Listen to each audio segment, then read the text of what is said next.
अस्सलाम वालेकुम व्यूवर्स, कैसे हैं आप? ठीक ठाक है। उम्मीद है कि आप सब ठीक ठाक होंगे। मेरा नाम है कामरान मुनव्वर, जैसे कि आपको पता है। और मैं लास्ट 7 ईयर से कोरिया में मुकीम हूँ E9 वीज़ा पे।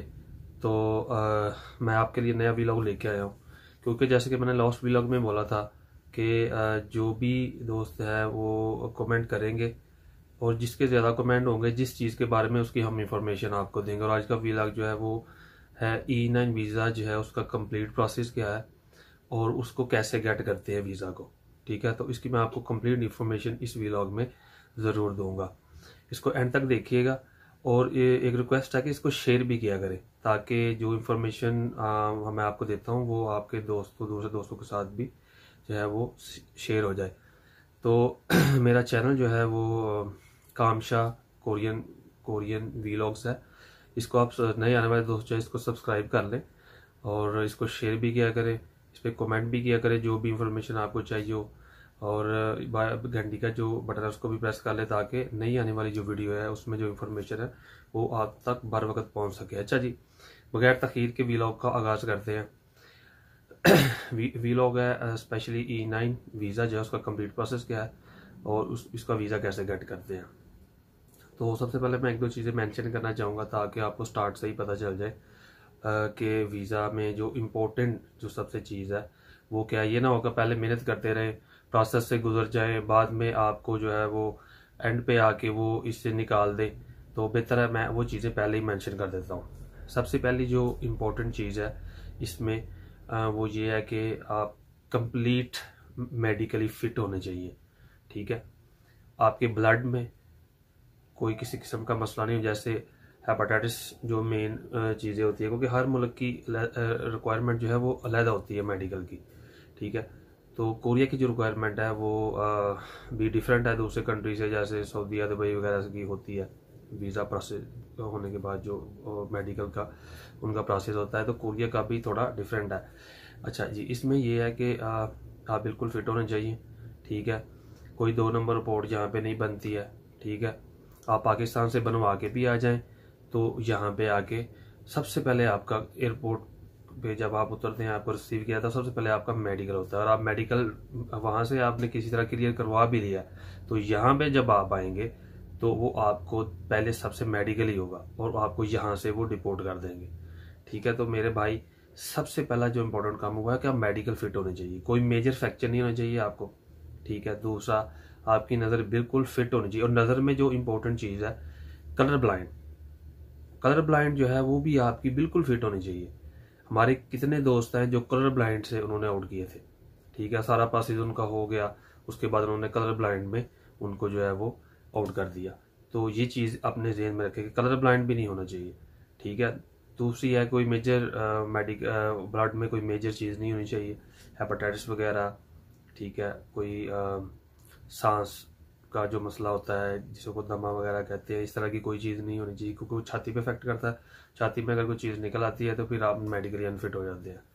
सही है। अच्छा जी, वीलॉग में कंप्लीट जो आप इंफॉर्मेशन है वो है E9 वीज़ा का प्रोसेस कंप्लीट और वीज़ा कैसे गेट करते हैं। अच्छा जी, सबसे पहले ये होता है कि जब कोरिया में ज़रूरत होती है उनको मैन पावर की, तो उसमें जो है वो वैकेंसीज जो है वो निकालते हैं। डिफरेंट कंट्रियों के साथ इनके कॉन्ट्रैक्ट होते हैं।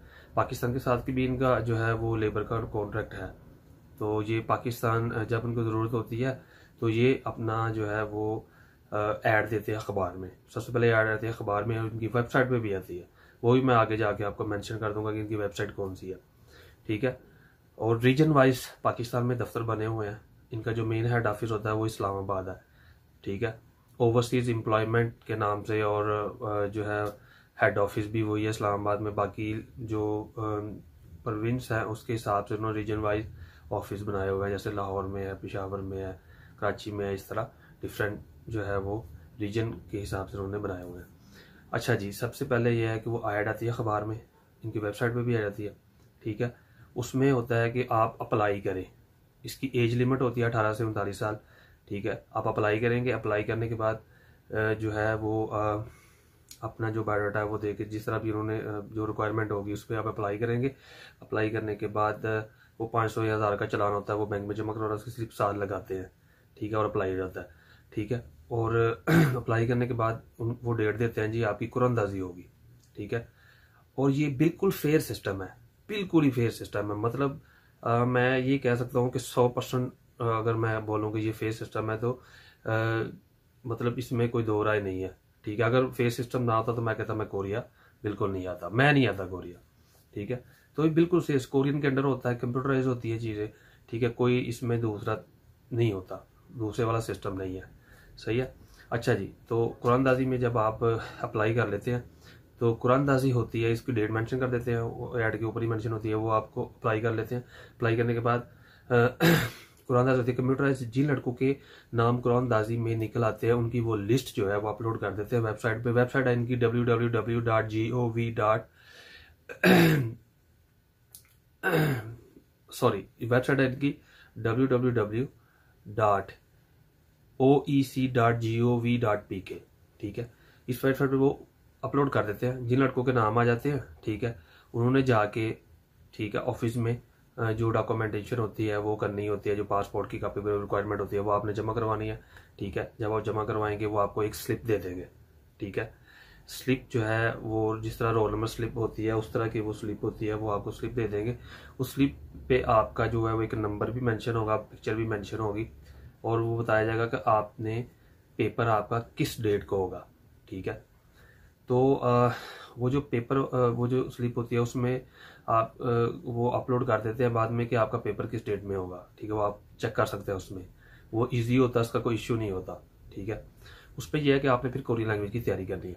ठीक है, किसी अच्छी अकेडमी से या किसी भी उनका जो ऑफिस है, जैसे लाहौर ओरिजिन वाइज जो उन्होंने गवर्नमेंट का ऑफिस बनाया था, वहाँ पे ओईसी की जो है वो तैयारी, ओईसी वाले इसकी तैयारी करवाते हैं, उनके टीचर्स हैं, वहाँ पे आपको दाखिला देना पड़ता है, माइनर सी फीस होती है उसकी। ठीक है, जो 2-3 शिफ्टों में मेरे ख्याल से वो पढ़ाते हैं, तो आप वहाँ पे भी कोरियन लैंग्वेज जो है वो पढ़ सकते हैं। वो अकॉर्डिंग टू पेपर आपकी तैयारी करवाते हैं सारी। ठीक है, तैयारी के बाद अगला प्रोसेस आ गया पेपर देने का।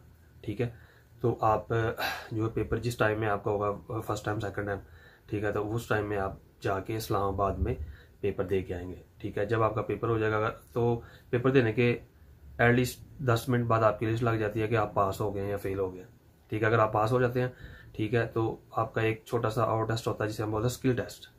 ठीक है, वो स्किल टेस्ट भी आपने क्लियर करना होता है, वो भी आपका वो ईजी होता है, वो क्लियर आप अगर कर लेते हैं दोनों टेस्ट क्लियर, लैंग्वेज वाला और स्किल टेस्ट, तो उसके बाद आपके डॉक्यूमेंटेशन जो है वो उन्होंने रिक्वायर करनी होती है कि ये डॉक्यूमेंट आप मुझे दे दे। ठीक है, तो उसमें जो मेडिकल होता है वो भी साल लगता है।